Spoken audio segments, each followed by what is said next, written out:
First of all আমি এটা দেখাই যে আমার দুইটা ডিভাইস একই ওয়াইফাইয়ের আন্ডারে, যেমন এটা হচ্ছে স্টার ওয়াইফাই আর মোবাইলটা হচ্ছে স্টার ওয়াইফাইয়ের আন্ডারে আছে, একই ওয়াইফাইয়ের আন্ডারে আছে আর কি দুইটা।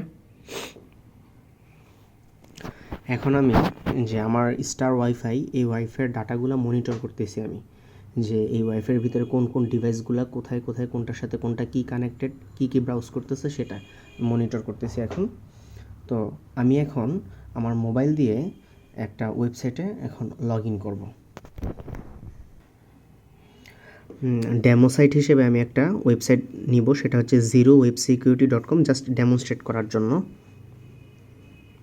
এই তো এই যে এটা, তো এটার ভিতরে আমি এখন একটা মানে লগ ইন ক্রেডেনশিয়াল দিই।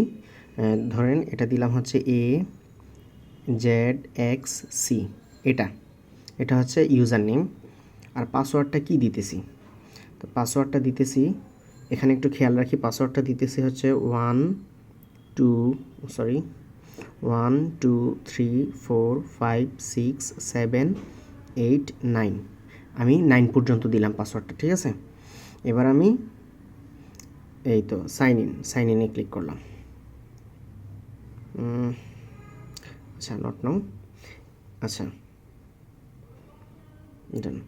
এটা হচ্ছে মানে আমি চেক করলাম আর কি যে এই ওয়েবসাইটে আমি ঢুকতে পারি কিনা, আমি লগ ইন করার জন্য ট্রাই করলাম। আচ্ছা এবার দেখি আমি যে ডাটাটা ইনপুট দিছি এটা এই যে ওয়াইফাইয়ের থ্রুতেই তো গেছে, তো এই ডাটাটাকে আমি ক্যাপচার করতে পারি কিনা। তো এখন আমি দেখব ডাটা যে ক্যাপচার হচ্ছে আসলে এই ডাটাটা ক্যাপচার করতে পারছে কিনা।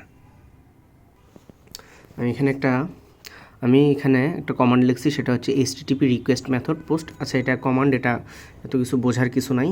এখন দেখি আমি ডাটাটা আসলে ধরতে পারি কিনা।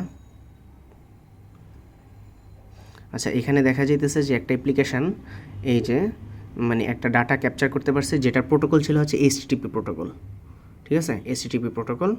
তাহলে আমি যদি এটা এখন স্ট্রিমটা চেক করি, তাহলে দেখি স্ট্রিমটা চেক করে আমি কি কোনো কিছু ক্যাপচার করতে পারলাম কি না।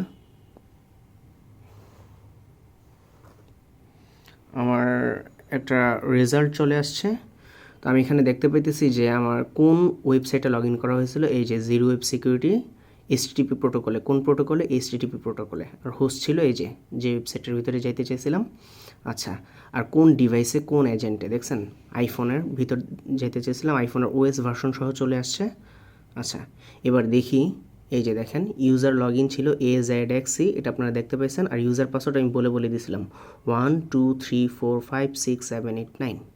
এর মাধ্যমে কি হয়, HTTP প্রোটোকলে যখন আমরা কোনো ইউজার নেম বা পাসওয়ার্ড এগুলো দেই, তো একই ওয়াইফাই জোনের ভিতরে, যেমন এটাও হচ্ছে স্টার, আইফোনটা হচ্ছে স্টারের ভিতর ছিল আর আমার এই কম্পিউটারটা ছিল স্টারের ভিতরে, তো একই ওয়াইফাই জোনের ভিতরে থাকলে এভাবে ডাটাগুলো ক্যাপচার করা যায়।